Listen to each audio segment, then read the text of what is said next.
ఈరోజు ఈ ఆనందం అంతా కూడా నశించిపోతున్న నన్ను వెతికి రక్షించిన దేవుడు. మనము ఆయనను ఎన్నుకోలేదు, కానీ ఆయనే మనల్ని ముందుగా ఎన్నుకున్నాడు, ఏర్పరచుకున్నాడు. గర్భంలో రూపించబడక ముందే నిన్ను నన్ను చూచిన దేవుడు అండి. ఈరోజు ఎందుకు ఈ సంతోషము, ఎందుకు ఈ ఆనందం అని ఎవరైనా మిమ్మల్ని అడిగితే ఏం చెప్పాలి? నశించిపోతున్న నరకాగ్నికి గురైన నన్ను దేవుడు వెతికి రక్షించాడు, అందుకని ఈ సంతోషం. నమ్మిన వారు ఉంటే హల్లెలూయా అని చెప్తారా? నా కొరకు ఈ లోకానికి వచ్చాడు, దీనుడుగా, కడు దీనుడుగా ఈ లోకానికి వచ్చి సమస్తము విడిచిపెట్టి ఆయన మహిమ, ఆయన స్థానము, సకల ప్రభావం అంతా కూడా విడిచిపెట్టి దీనుడుగా పశువుల పాకలో జన్మించాడు నా యేసయ్య. ఇదే నా సంతోషం. జన్మించాడు, ఇంకా నా దగ్గర నుండి ఏం కోరలేదు. All that he desires of me is to live for him. Is there anybody living for Christ here today?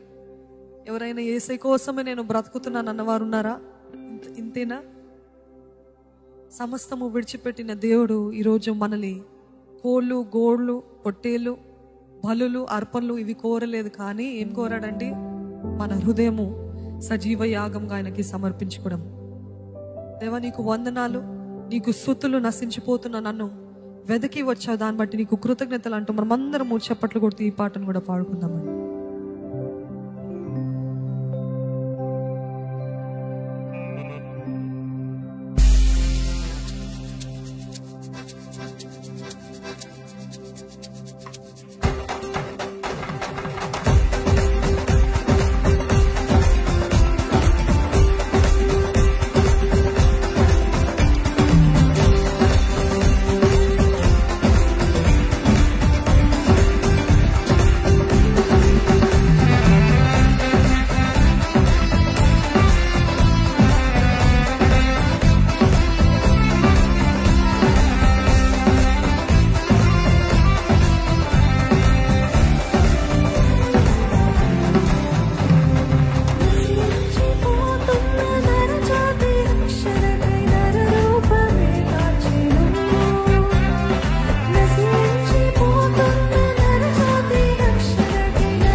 ఎందుకు పాడుతున్నామో కూడా అక్కడ చెప్పాలి కదా.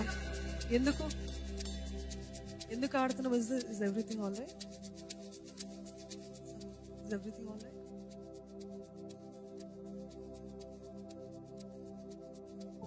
ఎందుకు ఆడుతున్నామండి, ఎందుకు పాడుతున్నాను? అందుకని ముందుగానే చెప్పాను. నశించిపోతున్న నన్ను ఎంతమంది నేను రక్షించబడ్డాను అన్నవారు ఉంటే చేతులెత్తి హల్లెలూయా చెప్తారా?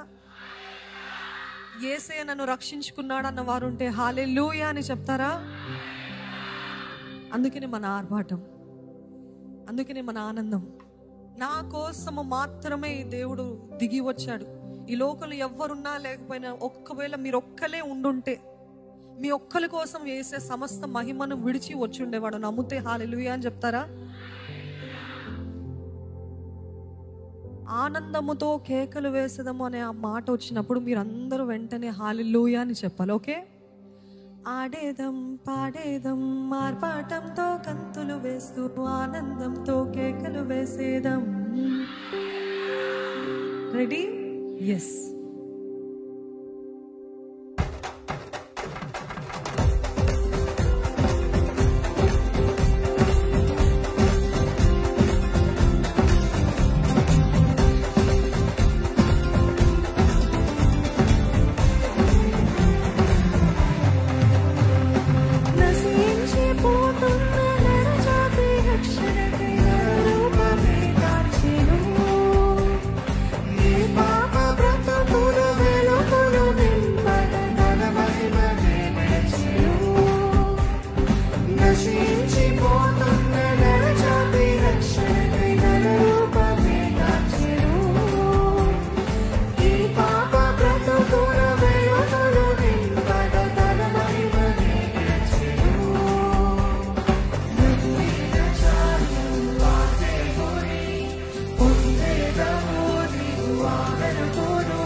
నమ్మిన చాలును ఆ దేవుని పొందేదము నీవు ఆ వెలుగును ఆడేదం